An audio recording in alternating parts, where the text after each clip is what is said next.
Hello everyone, welcome to my YouTube channel digital academy. आज की इस वीडियो में मैं आपको ब्लेंडर में यूज़ होने वाले शॉर्टकट कीज़ के बारे में बताऊंगा जो कि बहुत ही ज़्यादा इंपॉर्टेंट है। अगर आप लोग उन शॉर्टकट कीज़ को याद कर लेते हैं तो ब्लेंडर में आपके लिए काम करना और भी आसान हो जाएगा। तो इसके लिए आप लोगों को वीडियो को पूरा एंड तक लाजमी देखना पड़ेगा।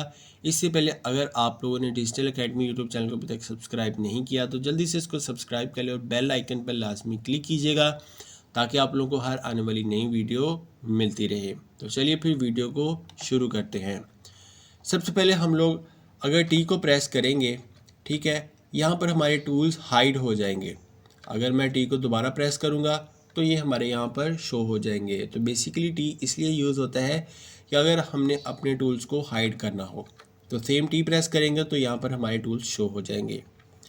अगर आप लोगों ने किसी ऑब्जेक्ट को कॉपी करना हो तो उसके लिए हमारे पास ऑप्शन है शिफ्ट डी का। यहाँ पर इसको सेलेक्ट करेंगे, शिफ्ट डी क्लिक करेंगे और यहाँ पर आप लोग देख सकते हैं कि हमारा ऑब्जेक्ट है वो कॉपी हो चुका है। तो शिफ्ट डी हमारा किसी भी ऑब्जेक्ट को कॉपी करने के लिए यूज़ होता है। अगर मैंने अपने प्रोजेक्ट की प्रॉपर्टीज़ को ओपन करना हो तो मैं सिंपली एन पे क्लिक करूँगा। जैसे ये मेरा एक ऑब्जेक्ट है, मैंने इसकी प्रॉपर्टीज़ को ओपन करने में एन पे क्लिक करूँगा तो यहाँ पर हमारे पास प्रॉपर्टीज़ शो हो जाएंगी। तो यहाँ पर मैं उसकी अपने हिसाब से सेटिंग कर सकता हूँ। उसको एक्स एक्सिस पे लेके जाना है, वाई एक्सिस पे लेके जाना है या जी एक्सिस पे लेके जाना है। तो अगर मैं एन दोबारा क्लिक करूँगा तो ये हाइड हो जाएंगी, ठीक है। अगर मैंने किसी ऑब्जेक्ट का साइज़ इंक्रीज़ करना हो तो वो किस तरीके से कर सकते हैं। सिंपली मैं इसको सिलेक्ट करूँगा और एस प्रेस करूँगा तो ये देखिए इसका साइज़ कम और या ज़्यादा मैं यहाँ पर सिंपल कर सकता हूँ, ठीक है। तो इस तरीके से हम एस के थ्रू इसका साइज़ कम या फिर ज़्यादा कर सकते हैं, ठीक है। अगर मैं यहाँ पर शिफ्ट आर को प्रेस करता हूँ, ठीक है, शिफ्ट आर बेसिकली हमारा इस वजह से यूज़ होता है कि जो हमने लास्ट एक्शन किया हो उसको रिपीट करने के लिए, ठीक है। फॉर एग्ज़ाम्पल मैं आप लोगों को यहाँ पर एक एग्ज़ाम्पल देता हूँ।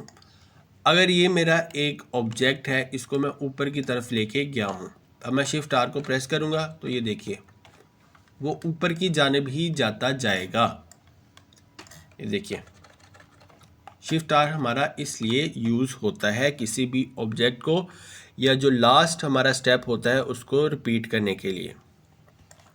अब मैं इन तीनों को डिलीट करता हूँ, ऐड में जाता हूँ, मैश में जाने के बाद मैं यहाँ पर ये ऑब्जेक्ट को सिलेक्ट करता हूँ।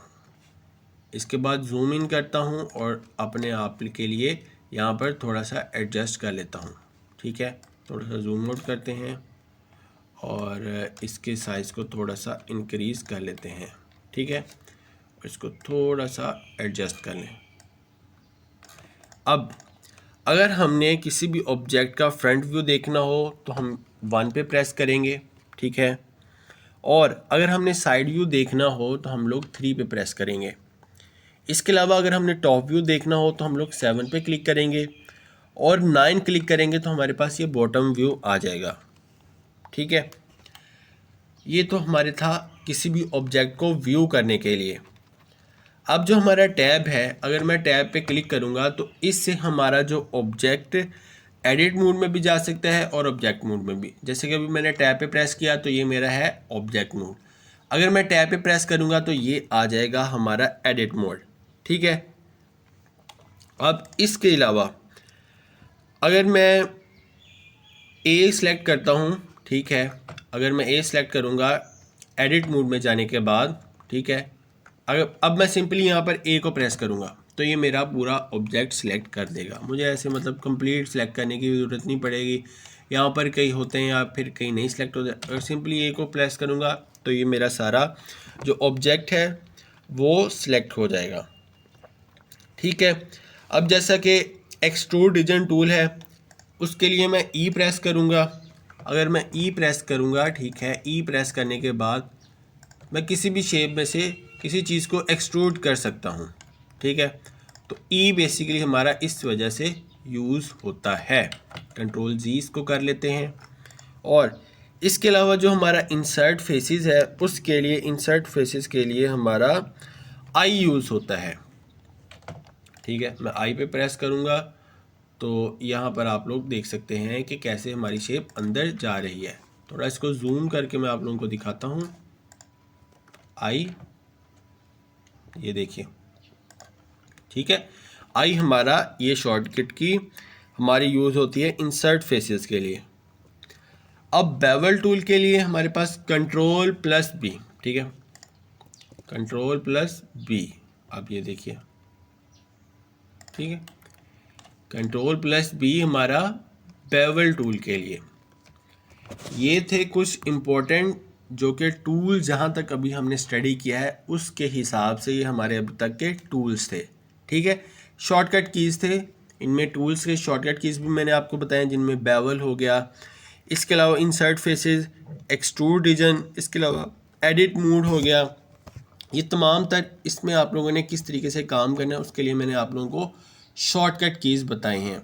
तो शॉर्टकट कीज़ को अगर आप याद करते हैं, आई होप सो इससे आप लोगों को बहुत ज़्यादा फ़ायदा होने वाला है, क्योंकि जो काम आप लोग कई क्लिक्स करने के बाद आप लोग वहाँ पर पहुँचते हैं, अगर आप लोग शॉर्टकट कीज़ को याद कर लेते हैं तो आप विद इन 1 क्लिक आप लोग वहाँ पर पहुँच सकते हैं।